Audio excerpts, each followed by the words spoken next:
Bueno, entonces les decía que existen muchas teorías. Por ejemplo, existe la teoría de Lavoisier, que incorrectamente había indicado que todos los ácidos estaban necesariamente formados por moléculas de oxígeno, pero esta teoría obviamente ya ha sido totalmente descartada. Arrhenius también fue el que determinó que las moléculas, los compuestos, se dividían en ácidos, en bases, pero además que existía la unión de ambos y que ambos formaban lo que se conoce ahora con el nombre de sales.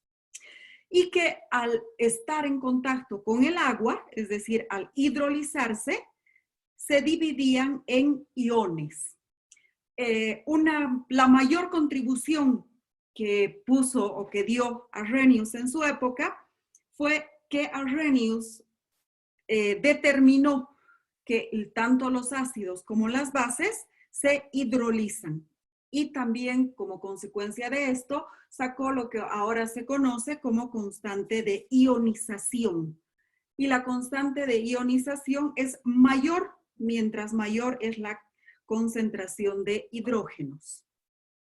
Y mientras más hidrógenos tenga este ácido, entonces este ácido también va a ser más fuerte. En la actualidad, las teorías más aceptadas o reconocidas son las de Bronsted y Lowry y la de Lewis. ¿Qué es lo que propone Bronsted y Lowry? Bronsted y Lowry indica que un ácido es una sustancia que es capaz de ceder un protón. Y cuando hablamos de protones, estamos hablando de las cargas eléctricas positivas que se encuentran en el núcleo. Mientras que una base es cualquier sustancia capaz de aceptar estos protones. Entonces, si nosotros tenemos una reacción química como esta, que es ácido clorhídrico, ya su nombre indica, estamos hablando de un ácido. Este ácido clorhídrico, al unirse al agua, entonces nos va a permitir un proceso que se llama hidrólisis. Y como consecuencia de esta hidrólisis, el ácido clorhídrico se ioniza y se convierte en cloruro con carga eléctrica negativa, más otro ion que en este caso recibe el nombre de hidronio.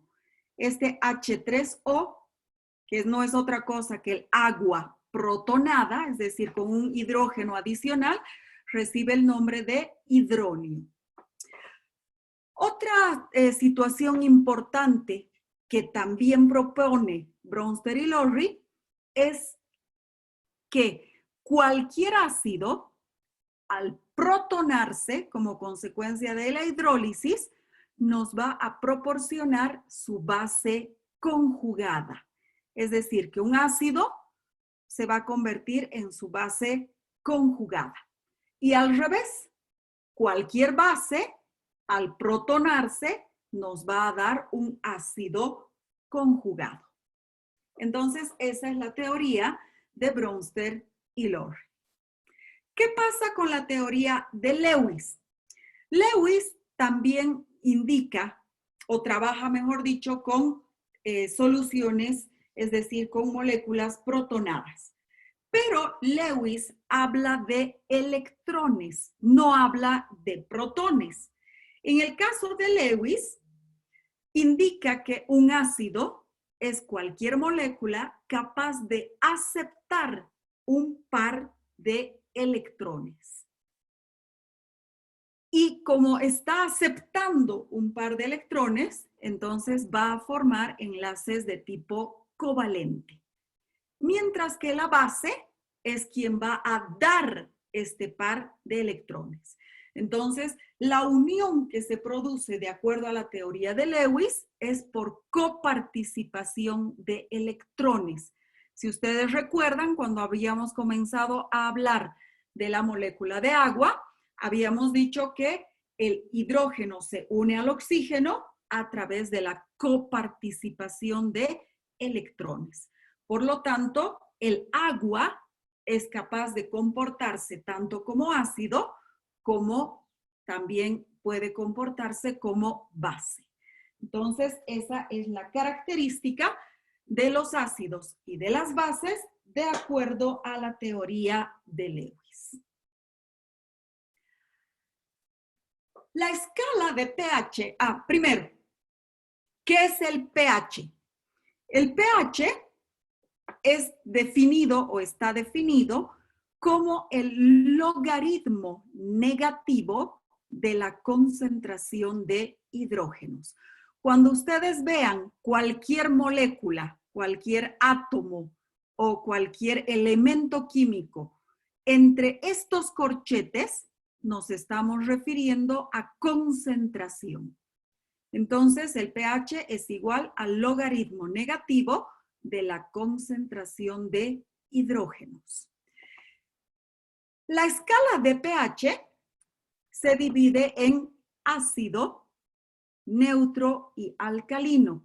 Es decir, que la escala va desde 0, que es ácido, hasta 14, que es alcalino, con un punto medio que corresponde al 7, cuyo pH es neutro. Ahora, si nosotros tomamos en cuenta que el pH es igual al logaritmo negativo de la concentración de hidrógenos, entonces hay una situación muy importante que ustedes deben tomar en cuenta siempre. ¿Y cuál es esta situación? La situación es que mientras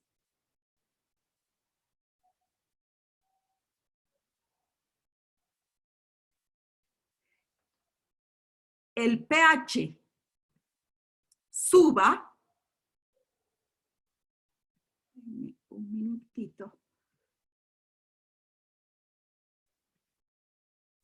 que si el pH sube, la concentración de hidrógenos va a bajar. ¿Por qué? Porque hay una relación inversa entre el pH y la concentración de hidrógenos. Entonces, vuelvo a repetir. Si el pH sube, la concentración de hidrógenos baja. Y al revés, si es que hay más hidrógenos, el pH va a ser más bajo. Y si es más bajo, es lógico que sea una molécula o una sustancia ácida. Entonces, esa es la relación que existe entre el pH y la concentración de hidrógenos.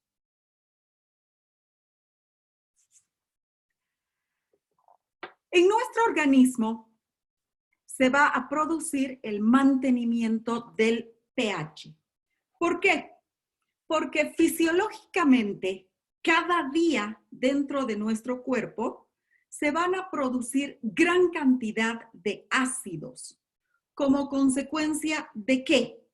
De las reacciones químicas que se producen en nuestro organismo, como el metabolismo energético, la formación, la producción de energía, como vamos a ver más adelante, produce la liberación de moléculas ácidas, produce la liberación de hidrógenos, de gran cantidad de hidrógenos. También se va a producir como consecuencia, por ejemplo, del ejercicio físico, se va a producir la formación y la liberación de ácido láctico, el metabolismo de los aminoácidos que forman las proteínas, ya lo estamos diciendo, aminoácidos van a producir también una elevación importante en la concentración de hidrógenos. El metabolismo de las grasas o de los triglicéridos que están formados por ácidos grasos también van a producir una elevación importante en la concentración de hidrógenos.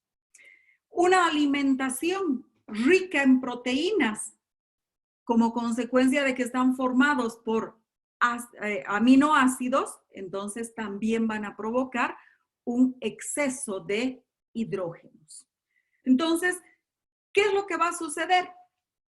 como hay tanta cantidad de hidrógenos, nuestro organismo debe mantener el pH dentro de ciertos márgenes. Y estos márgenes no pueden estar demasiado alterados. ¿Cuáles son los márgenes en los cuales debe mantenerse el pH dentro de nuestro organismo? Debe estar entre 7.35 y 7.45. Pero acabo de explicarles que la cantidad de hidrógenos que se forman fisiológicamente en nuestro organismo es demasiado alta. Entonces, fácilmente podríamos salirnos de estos márgenes de 7.35 a 7.45. Pero esto no va a suceder debido a qué? A que en nuestro organismo existen sistemas que se llaman amortiguadores fisiológicos, que también reciben el nombre de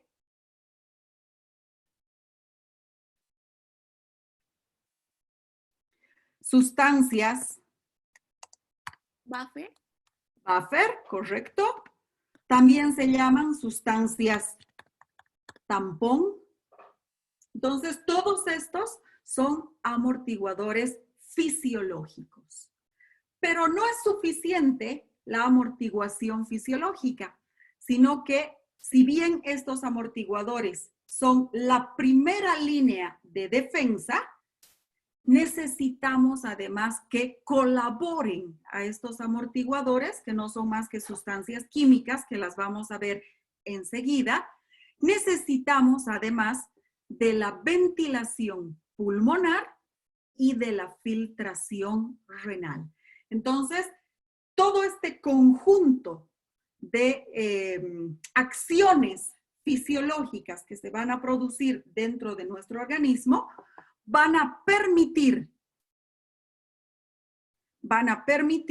que el pH se mantenga entre 7.35 y 7.45. Entonces es muy importante recordar que el pH fisiológico es 7.35 a 7.45. ¿Qué son estos sistemas amortiguadores, reguladores, buffer o tampón? Estos sistemas se trata de son sustancias químicas formadas por la mezcla de un ácido y su sal conjugada, y la sal de su base conjugada. Estos amortiguadores son 5. Tenemos al amortiguador fosfato, tenemos al amortiguador bicarbonato, tenemos a las proteínas, ya sean proteínas que se encuentran en el plasma o proteínas que se encuentran en el interior de las células. Y dentro de las proteínas que se encuentran en el interior de las células, la más importante es la hemoglobina, que se encuentra presente en el eritrocito. Y por último tenemos a la amortiguación ósea, es decir, que el hueso también interviene en este proceso de amortiguación. Recordando a qué se refiere con la mezcla de un ácido y la sal de su base conjugada, entonces tenemos aquí un ejemplo.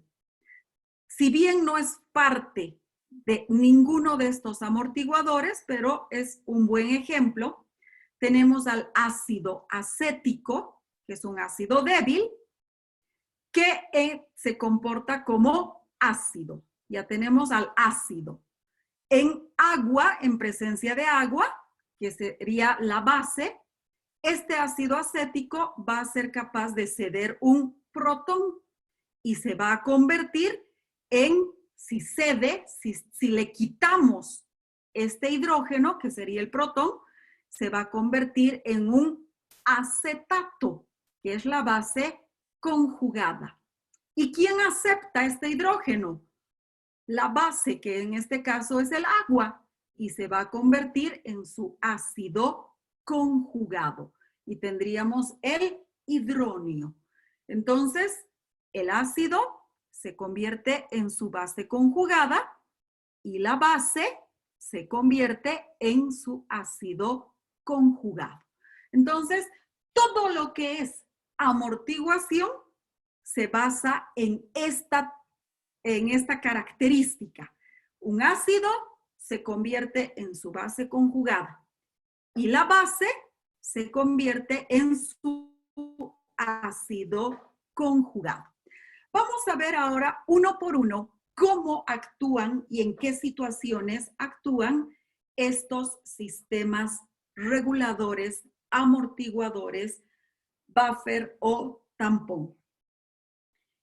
En primer lugar, tenemos al amortiguador fosfato, solamente por ponerle un orden.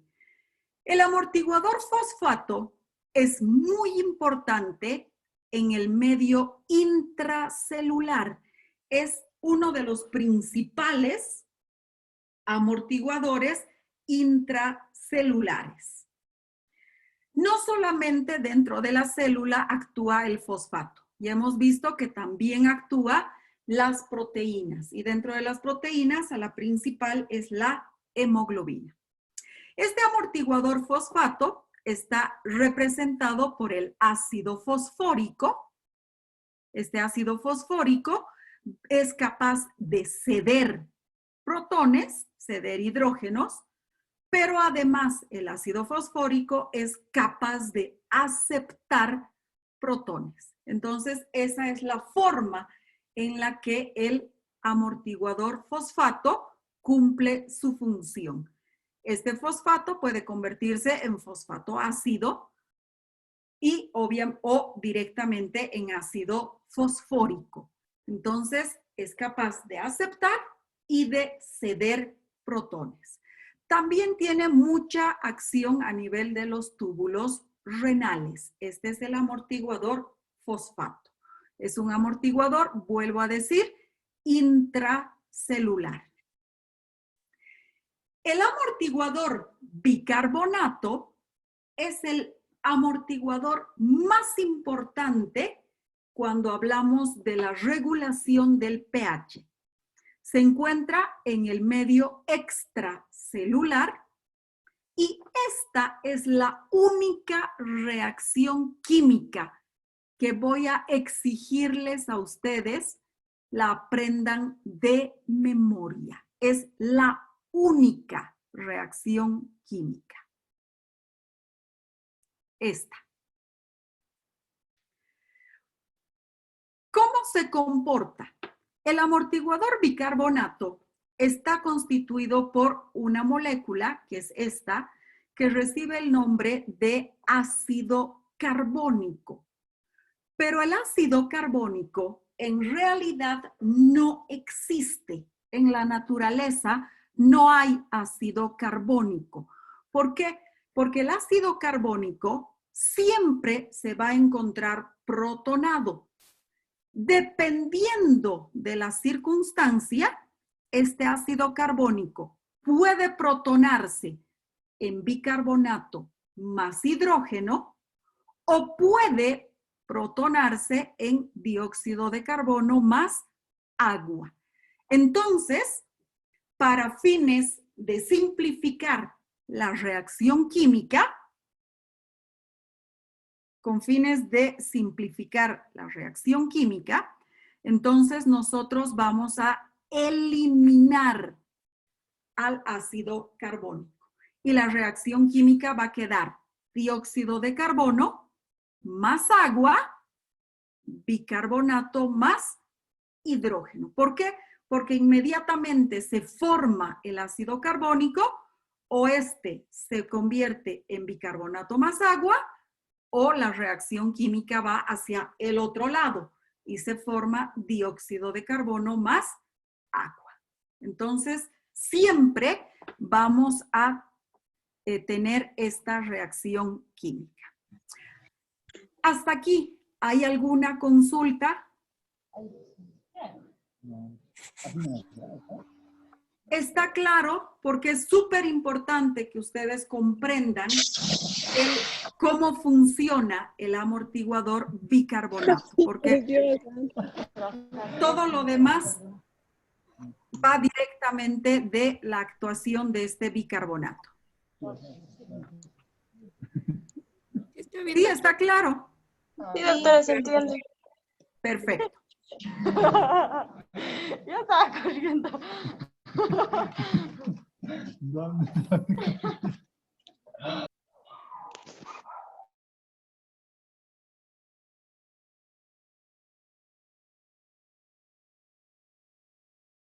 Ok, entonces ahora vamos a continuar con las proteínas. ¿Cómo cumplen su función las proteínas? Como vamos a ver en el subsiguiente tema, las proteínas están formadas por unidades estructurales y funcionales conocidas con el nombre de aminoácidos. Y estos aminoácidos, por su nombre ya, están formados por un grupo carboxilo, que tiene una función ácida, y un grupo amino. Y este grupo carboxilo o este grupo amino son capaces de ceder o son capaces de aceptar hidrógenos. Entonces, estos aminoácidos se subdividen en aminoácidos ácidos o en aminoácidos alcalinos o básicos. ¿Por qué? Porque son capaces de aceptar o de ceder hidrógenos. La principal proteína que cumple esta función en el líquido extracelular es la albúmina. Y la principal proteína que cumple su función dentro de la célula, es decir, en el espacio intracelular, es la hemoglobina. Y la función que cumple la hemoglobina es súper importante. ¿Por qué? Porque la regulación del pH está directamente relacionada con la respiración. Entonces, ustedes saben que a nivel de los alvéolos pulmonares, a nivel de los pulmones, nosotros vamos, o mejor dicho, la hemoglobina va a unirse al oxígeno. La hemoglobina, una vez unida al oxígeno, va a transportar a este oxígeno hacia los tejidos. Y en los tejidos va a dejar este oxígeno y supuestamente, de acuerdo a lo que nos han enseñado en colegio, va a captar el dióxido de carbono y va a devolver este dióxido de carbono para que sea eliminado por los pulmones. En realidad, este proceso no es exactamente como nos habían indicado. Efectivamente, vamos a ampliar un poquitito la imagen, efectivamente, a nivel de los pulmones, el oxígeno es captado por la hemoglobina y se va a formar lo que se conoce como oxihemoglobina. Y esta oxihemoglobina es transportada por el eritrocito hasta las células, hasta los tejidos. Pero, ¿qué sucede en los tejidos? Una vez que la oxihemoglobina deja el oxígeno en los tejidos, el dióxido de carbono es liberado. Y este dióxido de carbono entra al eritrocito y se va a formar una molécula que recibe el nombre de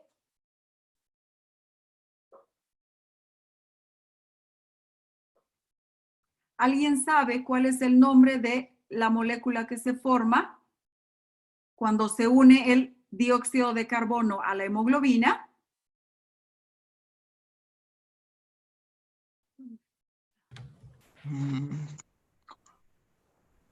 Ácido ¿Alguien carbonílico, sabe doctora, tal vez. cómo se llama la molécula que se forma uniendo la hemoglobina al dióxido de carbono? Hemoglobina. ¿Perdón? Desoxihemoglobina, doctora. No, la desoxihemoglobina es la hemoglobina sin oxígeno. Sin. Doctora, ¿se forma el ácido carbónico?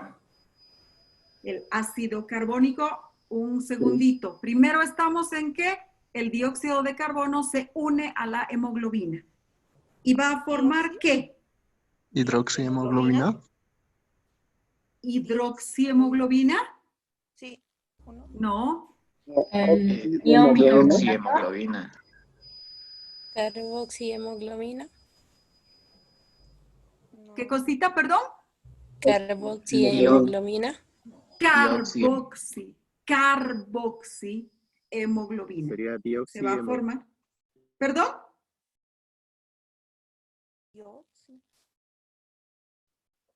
A ver, entonces, si el dióxido de carbono se une a la hemoglobina, se va a formar Carboxihemoglobina. carboxihemoglobina. Se va a formar carboxihemoglobina. Pero solamente entre el 15 y el 20% de la hemoglobina se une, perdón, solamente entre el 15 y el 20% del dióxido de carbono se une a la hemoglobina y forma carboxihemoglobina, también conocida como carbaminohemoglobina. ¿Qué pasa con el 80% restante? En el eritrocito hay agua. Entonces, el dióxido de carbono, por acción de una enzima que se llama anhidrasa carbónica, se va a unir al agua y nos va a formar ácido carbónico. Pero sabemos que el ácido carbónico no existe. Por lo tanto, este ácido carbónico inmediatamente se protona y nos libera bicarbonato más hidrógeno. El bicarbonato sale del eritrocito y regresa a los pulmones diluido en el plasma. Pero no nos olvidemos que dentro y fuera de la célula hay neutralidad de carga eléctrica, lo que significa que si sale una molécula con carga eléctrica negativa, tiene que entrar otra también con carga eléctrica negativa. Y la molécula que va a ingresar es el cloruro. Entonces, vamos a tener un intercambio. Sale el bicarbonato y el cloruro entra. Y este hidrógeno se une a la hemoglobina. Aquí está.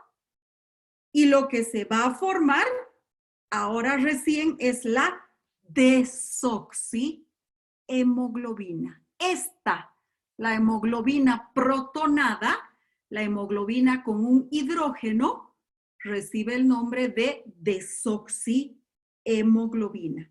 También se la conoce con el nombre de hemoglobina reducida. Y esta hemoglobina reducida o desoxihemoglobina es la que va a unirse en los alvéolos pulmonares al oxígeno. Nos va a liberar el hidrógeno que se va a unir al bicarbonato, va a formarnos ácido carbónico y el ácido carbónico en los alvéolos pulmonares se convierte en dióxido de carbono que sale juntamente con la respiración más agua.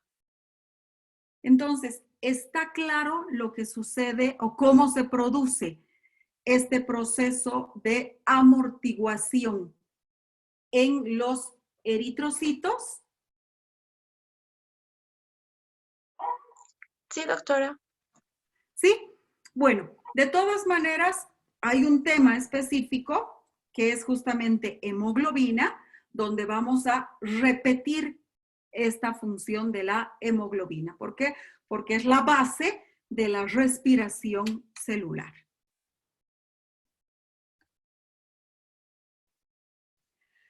¿Qué pasa con la amortiguación ósea? La amortiguación que se produce a nivel de los huesos es también muy importante, pero a diferencia del resto de los procesos de amortiguación, la amortiguación ósea solamente se va a producir cuando existan procesos de tipo crónico. Es decir, es importante en casos de acidosis principalmente o en casos de alcalosis crónica. ¿Qué sucede con el hueso? El hueso tiene una cantidad muy importante de carbonato de calcio. Entonces, esta es la molécula de carbonato de calcio. Y este carbonato de calcio es intercambiable con el plasma. Al igual que el ácido carbónico en el hueso, el carbonato de calcio se encuentra en forma protonada. Y tenemos el calcio más el carbonato. Entonces, cuando hay un exceso de hidrógenos, porque tenemos una acidosis crónica y tenemos un exceso de hidrógenos, este carbonato sale del hueso hacia el plasma sanguíneo. ¿Y qué es lo que nos va a formar? Nos va a formar el bicarbonato. Pero como es crónico, quiere decir que existe aún mayor cantidad de hidrógenos. Y este exceso de hidrógenos se une al bicarbonato para formar ácido carbónico. Pero ya sabemos que el ácido carbónico no existe. Por lo tanto, inmediatamente se convierte en dióxido de carbono, que va a ser eliminado por los pulmones, más agua. ¿Está claro?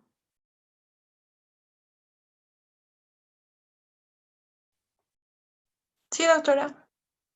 ¿Sí? Entonces, vuelvo a repetir. En el hueso existe carbonato de calcio, pero este se encuentra protonado y tenemos calcio más el carbonato. Si en circulación sanguínea, en el plasma, hay exceso de hidrógenos,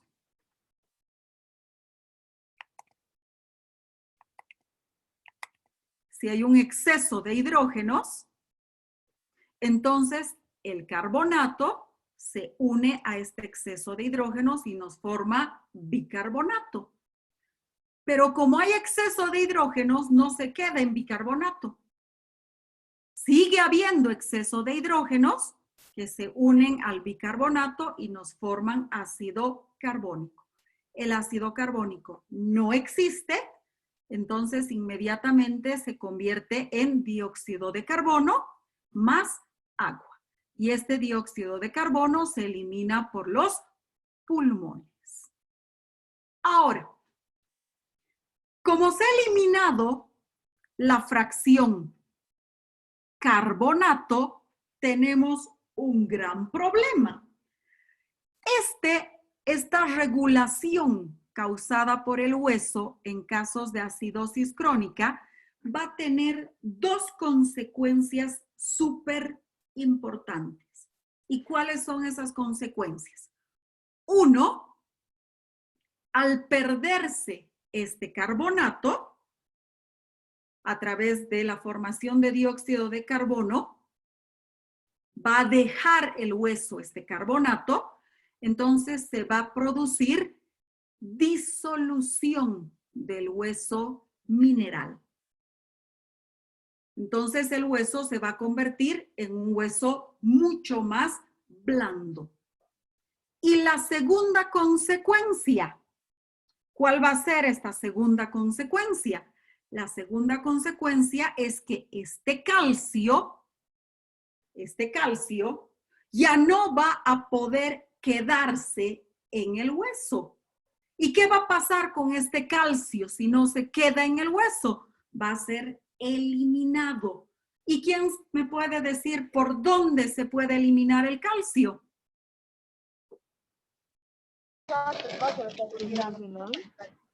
Vía renal.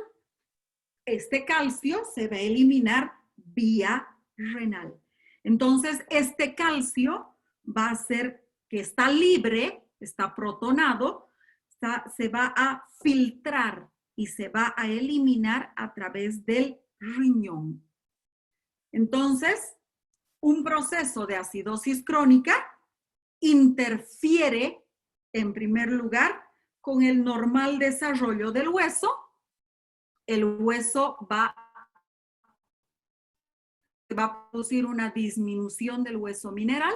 Y dos, la hipercalciuria. Fíjense, ¿qué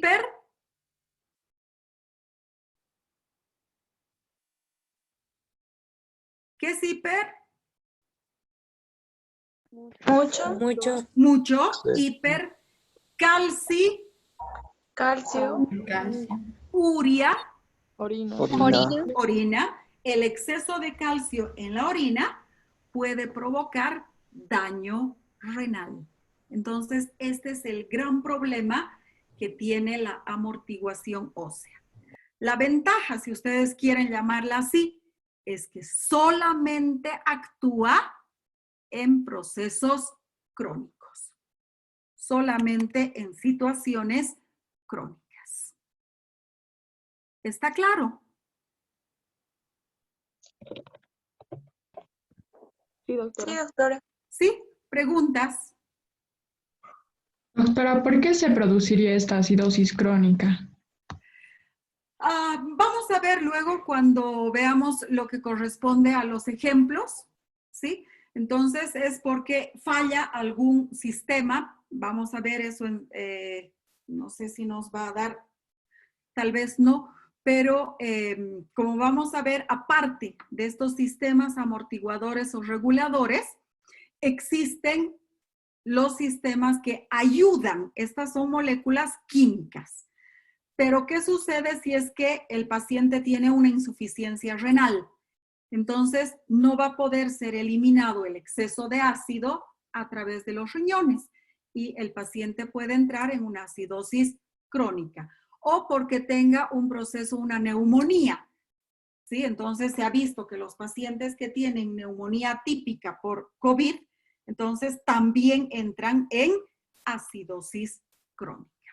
¿Los diabéticos también? Los diabéticos también pueden entrar, aunque los diabéticos tienen otra causa, pero también van a entrar en acidosis crónica, ¿sí? La causa para que se produzca una acidosis crónica en un paciente diabético es la liberación de gran cantidad de lo que se llama de cuerpos cetónicos. Por eso entran en lo que se llama cetoacidosis diabética.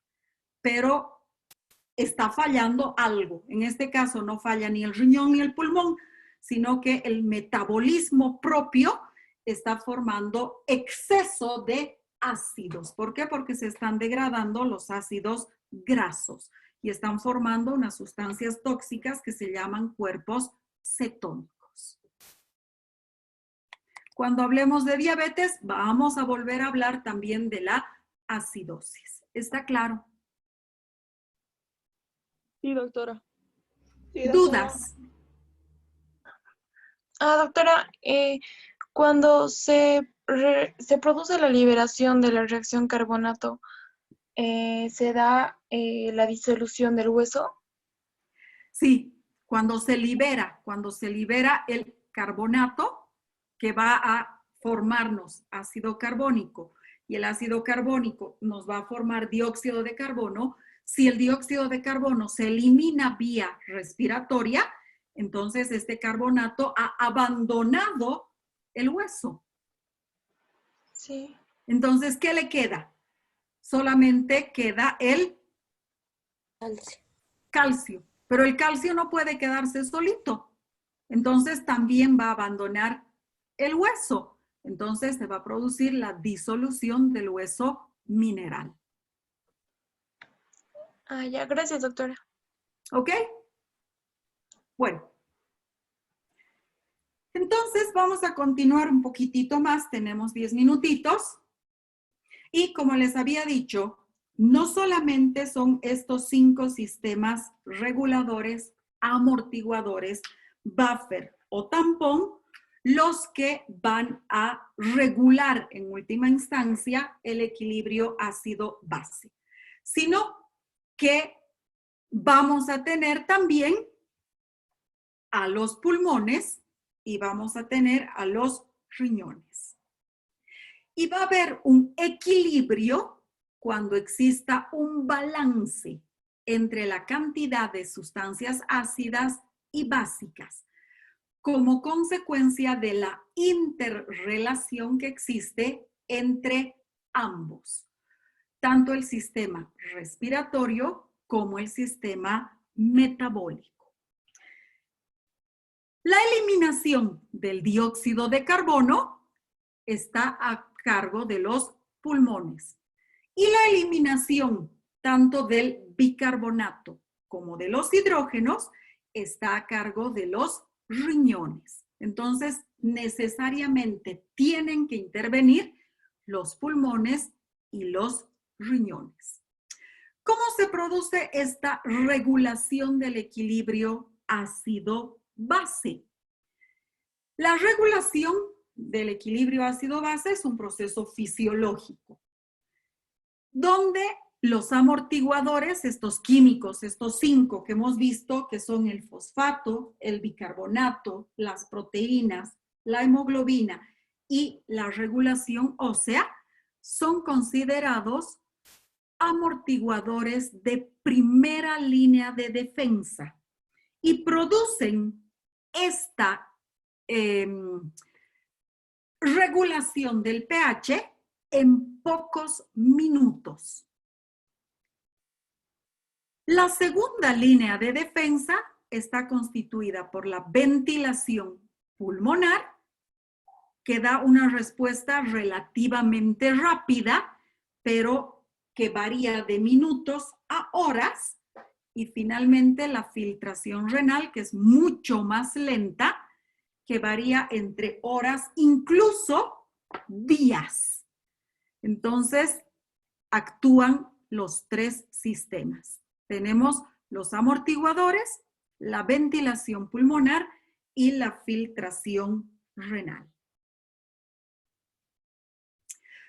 ¿Cómo se produce la amortiguación intracelular dentro de la célula? ¿Qué es lo que sucede? ¿Cómo actúa? Y hemos dicho, el principal amortiguador intracelular es el fosfato. Algunas proteínas, sobre todo aquellas que tienen el aminoácido histidina, y dentro del eritrocito la hemoglobina. Entonces, la amortiguación intracelular asume aproximadamente el 60% de la sobrecarga de ácido y la neutraliza en pocos minutos a pocas horas, es decir, en minutos a pocas horas. Esta amortiguación intracelular es rápida. Y ya hemos visto, en el caso de la hemoglobina, la regulación se realiza, ¿por qué? Porque sale el bicarbonato, que tiene carga eléctrica negativa, y entra el cloruro. ¿Para qué? Para mantener el equilibrio ácido-base. Pero, ¿qué sucedería si es que existe exceso de hidrógenos? Si existe un exceso de hidrógenos, entonces estos hidrógenos van a entrar dentro de la célula. Van a ser captados por la célula y van a ser neutralizados por el fosfato, por la hemoglobina o por la histidina, que está formando parte de las proteínas. Pero tenemos que mantener el equilibrio de carga eléctrica. Por lo tanto, por cada hidrógeno que entra dentro de la célula, se va a liberar un potasio. La entrada de hidrógenos a las células va a provocar un desplazamiento de potasio fuera de ellas. Por lo tanto, siempre la acidosis metabólica está acompañada por hiperpotasemia. Entonces, que no les llame la atención Si su paciente tiene una acidosis metabólica, además el potasio va a estar elevado necesariamente. ¿Por qué? Porque se tiene que mantener la neutralidad de carga eléctrica. No solamente pueden entrar hidrógenos, porque tendríamos un exceso de cargas eléctricas positivas dentro de la célula. Entonces, por cada hidrógeno que entra, se libera un potasio. ¿Está comprendido? Sí, doctora. ¿Sí? Entonces, esa es la forma en la cual se produce la amortiguación intracelular. Súper fácil. Por cada hidrógeno que entra, se libera un potasio. Ahora, ¿qué pasa si es que mi paciente no tiene acidosis, tiene alcalosis?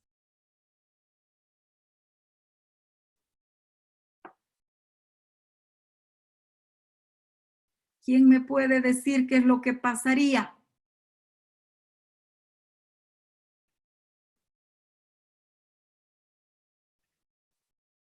Hidrógeno que ¿Qué pasaría si es que en vez de acidosis, mi paciente tiene alcalosis? Doctora, en vez de producirse hiperpotasemia, se produciría una hipopotasemia, ¿Por qué? porque los hidrógenos, va a entrar gran cantidad de cargas a las células básicas, o sea, negativas, y como entran, tienen que salir. Entonces el potasio, en vez de, va a salir menos, se va a quedar más dentro de la célula y va a salir menos al plasma. A ver, Disminución de hidrógeno. a ver. ¿No? Lo que tú estás diciendo es cierto, pero hablaremos en términos de hidrógenos. Ah, ok. ¿Se va a producir una disminución de hidrógeno? Se va a producir una disminución de hidrógenos fuera de la célula. Entonces, ¿qué va a hacer este fosfato, esta hemoglobina o la histidina de las proteínas?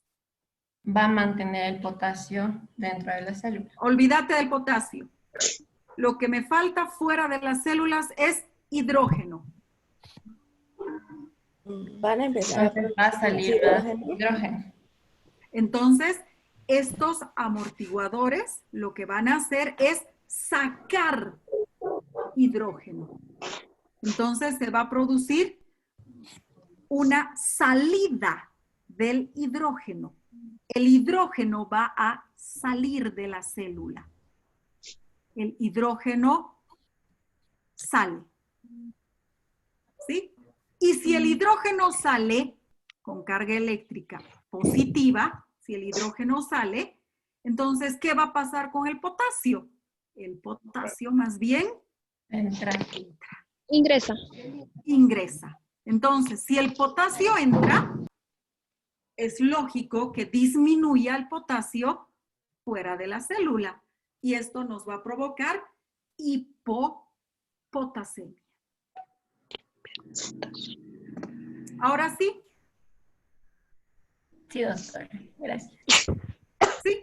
Entonces, si hay acidosis, exceso de hidrógenos, el hidrógeno entra y el potasio sale. Si hay alcalosis, el hidrógeno está disminuido. Por lo tanto, el hidrógeno sale de la célula y lo que entra es potasio. Siempre manteniendo la neutralidad de carga eléctrica. Y por último, la amortiguación extracelular. ¿Qué pasa con la amortiguación extracelular? La amortiguación extracelular asume de manera casi instantánea el 40% restante de la sobrecarga ácida. Y fíjense, ¿qué es lo que tenemos?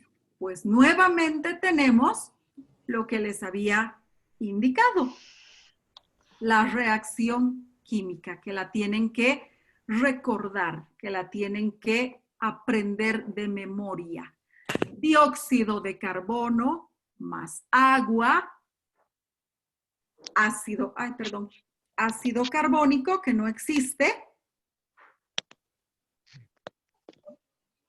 Vamos a tener ácido carbónico que ya sabemos que no existe y que inmediatamente se protona en bicarbonato más hidrógeno. ¿Qué pasa con este dióxido de carbono? Cuando el dióxido de carbono está en exceso, se elimina vía pulmonar.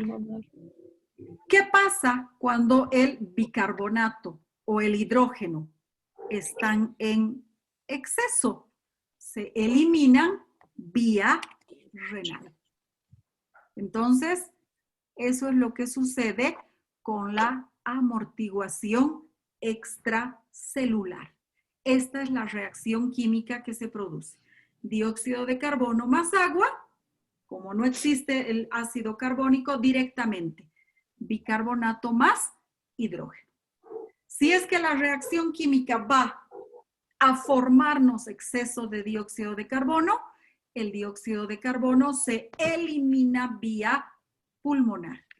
Si es que la reacción química viene en este otro sentido, entonces el bicarbonato o el hidrógeno se eliminan vía renal.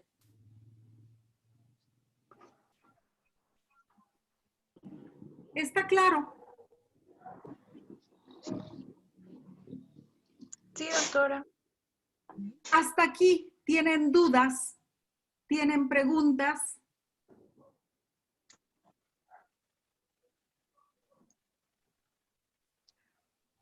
Bueno, si no hay preguntas, si no hay dudas, entonces vamos a ver estito más para que no quede cojo, digamos, ¿no? ¿Cómo cumple su función el pulmón? ¿Qué es lo que hace el pulmón para poder eliminar este exceso de dióxido de carbono? Las reacciones químicas siempre van en una o en otra dirección. Y eso depende de qué. Depende de a qué lado de la reacción química exista mayor cantidad de sustancias. Si aumentan, por ejemplo, los hidrógenos, a este lado de la reacción química tengo exceso porque los hidrógenos están elevados. Entonces la reacción química va a ir de donde hay más, muchos hidrógenos, hacia donde hay menos. Y como consecuencia de que la reacción química va de este lado, que lo podemos llamar A, hacia el otro lado, que es B, el dióxido de carbono va a aumentar. Y si el pulmón siente un exceso de dióxido de carbono, entonces va a producir una estimulación de los receptores carotídeos y aórticos, lo que va a provocar una estimulación de los quimorreceptores que envían señales al centro del control respiratorio vulvar y aumenta la ventilación.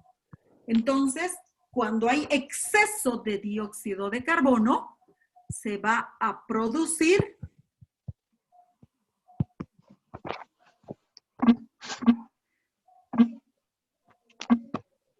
esto nos va a producir una hiperventilación.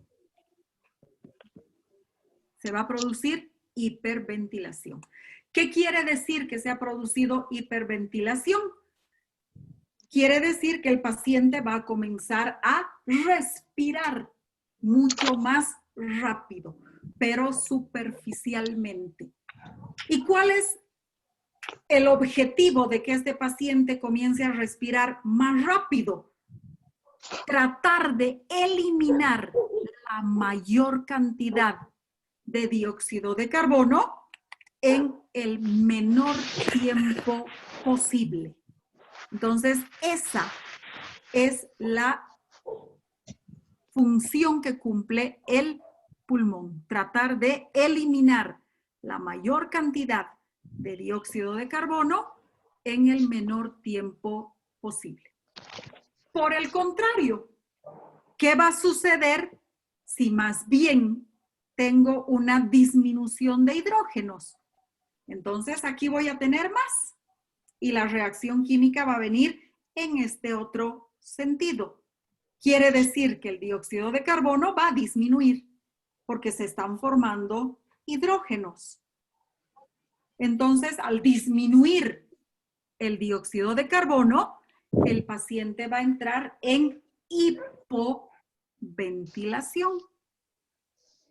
¿Y qué es lo que va a pasar?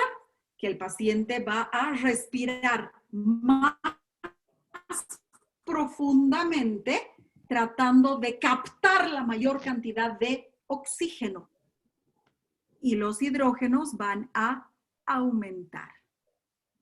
Ahora, el pulmón, acabamos de ver que va a mantener o va a ayudar a regular el equilibrio ácido-base. Pero, como dice aquí en rojo, cambios en la ventilación, ya sea provocando hiper o hipoventilación, pueden corregir trastornos en el equilibrio ácido-base. Pero una enfermedad pulmonar también puede provocar alteraciones en el equilibrio ácido-base. Una alteración pulmonar, una neumonía, puede provocarme acidosis, que en este caso sería respiratoria. ¿Está claro? Sí, Sí, doctora. doctora. Sí. Sí, doctora. Bueno, y por último, ¿cómo cumple su función el riñón? Se conoce como respuesta renal. Solamente es responsable del 25% de la compensación. Los riñones son capaces de regular el pH de dos maneras. Una manera que se llama directa, es decir, eliminando o reabsorbiendo directamente lo que está en exceso. ¿Y qué es lo que está en exceso? Lo que está en exceso es el hidrógeno. Entonces, de manera directa, lo que va a hacer es eliminar o reabsorber hidrógenos. Ya sea si me sobran hidrógenos, pues entonces tengo que eliminarlos. Pero si me faltan hidrógenos, lo que voy a hacer es reabsorberlos. Entonces, de esa manera se va a producir la respuesta. Y de una manera indirecta, modificando el ritmo de excreción o de retención, pero ahora de bicarbonato. Entonces, la forma directa es eliminando o reteniendo hidrógenos y la forma indirecta es eliminando o reteniendo bicarbonato. ¿Qué pasa? Por cada hidrógeno que es eliminado, se va a reabsorber un bicarbonato. Por cada hidrógeno liberado, un bicarbonato es devuelto a la circulación sanguínea. Y la reacción química es la misma, exactamente la misma. Dióxido de carbono más agua, bicarbonato, ácido carbónico que no existe y se descompone directamente en bicarbonato más hidrógeno. Si este hidrógeno sale hacia la luz tubular y se elimina juntamente con la orina, el bicarbonato regresa a circulación sanguínea. Pero, además, el riñón tiene la capacidad de generar bicarbonato nuevo. Es decir, que a través de esta reacción química puede el túbulo, las células tubulares pueden captar el dióxido de carbono y regenerarnos bicarbonato o regenerarnos si necesitamos hidrógenos. ¿Está claro? Sí, doctora. ¿Ok?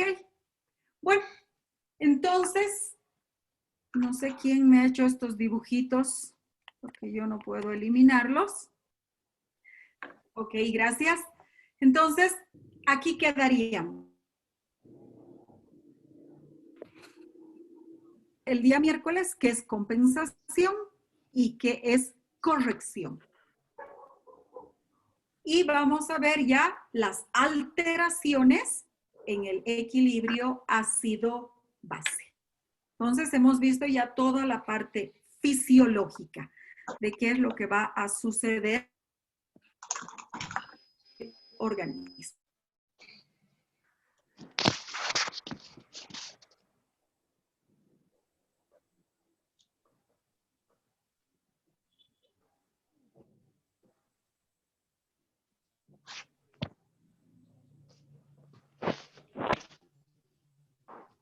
Bueno, si no hay preguntas, entonces quedaríamos en alteraciones del equilibrio ácido el día miércoles. Listo, chicos, muchísimas gracias. Les voy a pasar ya está nuevamente funcionando a campus. Entonces les voy a pasar las imágenes de donde he sacado este tema. Nos vemos el día miércoles. Que tengan una buena semana. Muchas gracias, doctora. Igualmente. Gracias, doctora. Hasta Gracias, luego. hasta luego. Hasta luego. Chao, doctora. Chao.